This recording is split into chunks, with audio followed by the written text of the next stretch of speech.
Hello bakunzi ba JCTV ndongiye kubaramutsa nizere ko mumeze neza nizere ko muguwe neza ni Emetre zo kuri micro uno munsi rero ahantu turi ni mu Bukirasazi ni bya bindi nyene twama tubazana ibintu byiza ibintu biryoshye aha rero ku ruhande murako ndi kumwe n'umusore mwiza cyane uyu musore kabanza bibwira ababwira akazina kiwiwe kugira ngo cyo ndamubaza utubazo tubiri cyangwa dutatu cyo twibandaniriza witwa Jeune twa Manatunga Isaac Fiwa Derisi Tweteka nawe Dusaba Imana Jeanne. Okay.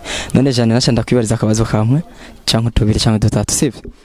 Ku giti hariho inyoni ijana. Nteyemwo inyoni imwe. Ku giti hasigaye inyoni zingahe? 99. Ya mana yo mwijuru.